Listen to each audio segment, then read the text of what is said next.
What would happen if we made all of our data public, everything from wearables monitoring our biometrics, all the way to smartphones monitoring our location, our social media activity, and even our internet search history?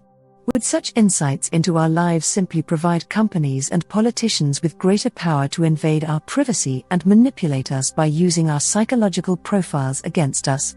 A burgeoning new philosophy called Dataism doesn't think so. In fact, this trending ideology believes that liberating the flow of data is the supreme value of the universe, and that it could be the key to unleashing the greatest scientific revolution in the history of humanity. What is Dataism? First mentioned by David Brooks in his 2013 New York Times article The Philosophy of Data, Dataism is an ethical system that has been most heavily explored and popularized by renowned historian Yuval Noah Harari. In his 2016 book Homo Deus, Harari described Dataism as a new form of religion that celebrates the growing importance of big data. Its core belief centers around the idea that the universe gives greater value and support to systems, individuals, and societies that contribute most heavily and efficiently to data processing. In an interview with Wired, Harari stated, "Humans were special and important because up until now they were the most sophisticated data processing system in the universe, but this is no longer the case. Now, big data and machine learning are proving themselves more sophisticated, and dataists believe we should hand over as much information and power to these algorithms as possible, allowing the free flow of data to unlock innovation and progress unlike anything we've ever seen before." Pros: progress and personal growth. When you let data run freely, it's bound to be mixed and matched in new ways that inevitably spark progress. And as we enter the exponential future, where every person is constantly connected and sharing their data, the potential for such collaborative epiphanies becomes even greater. We can already see important increases in quality of life thanks to companies like Google. With Google Maps on your phone, your position is constantly updating on their servers. This information, combined with everyone else on the planet using a phone with Google Maps, allows your phone to inform you of traffic conditions. Based on the speed and location of nearby phones, Google can reroute you to less congested areas or help you avoid accidents. And since you trust that these algorithms have more data than you gladly hand over your power to them, following your GPS's directions rather than your own. We can do the same sort of thing with our bodies. Imagine, for instance, a world where each person has biosensors in their bloodstreams, a not unlikely or distant possibility when considering diabetic people already wear insulin pumps that constantly monitor their blood sugar levels.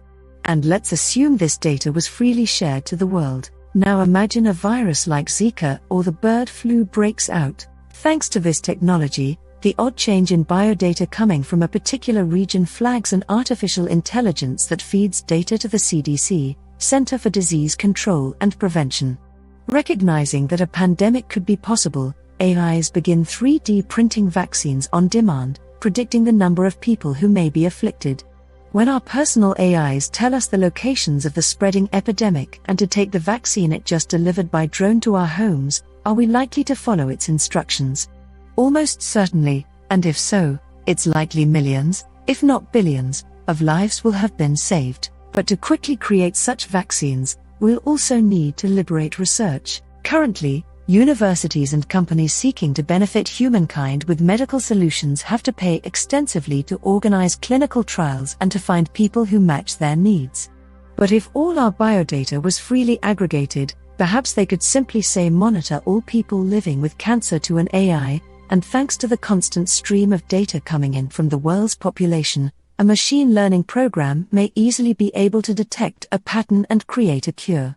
As always in research, the more sample data you have, the higher the chance that such patterns will emerge. If data is flowing freely, then anyone in the world can suddenly decide they have a hunch they want to explore, and without having to spend months and months of time and money hunting down the data, they can simply test their hypothesis.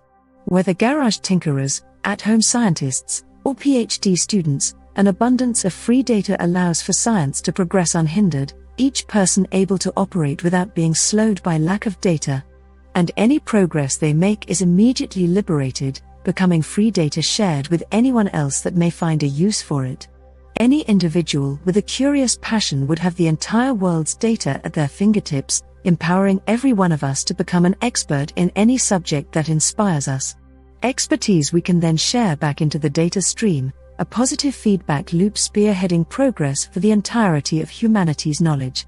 Such exponential gains represent a dataism utopia. Unfortunately, our current incentives and economy also show us the tragic failures of this model.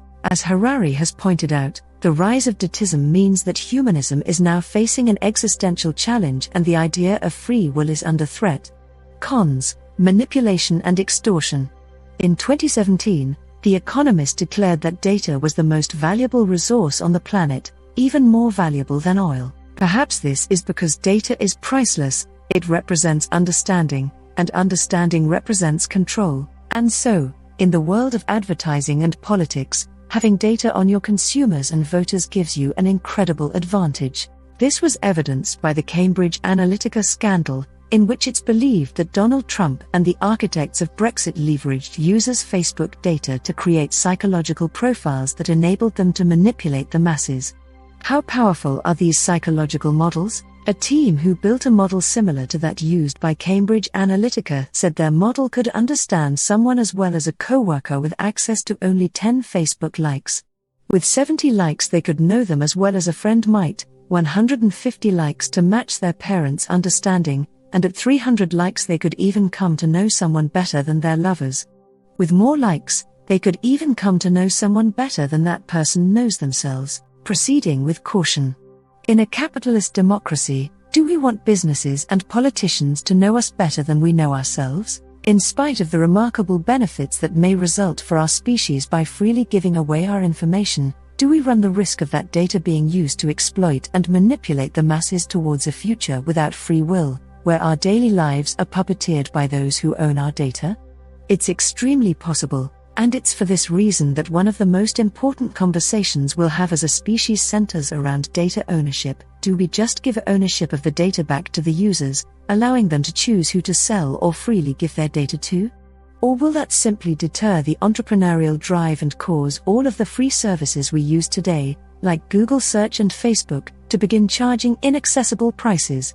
How much are we willing to pay for our freedom? And how much do we actually care? If recent history has taught us anything, it's that humans are willing to give up more privacy than they like to think. 15 years ago, it would have been crazy to suggest we'd all allow ourselves to be tracked by our cars, phones, and daily check-ins to our favorite neighborhood locations, but now most of us see it as a worthwhile trade for optimized commutes and dating.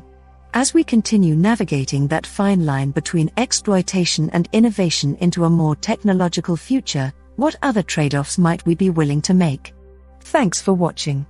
Please like and subscribe for more.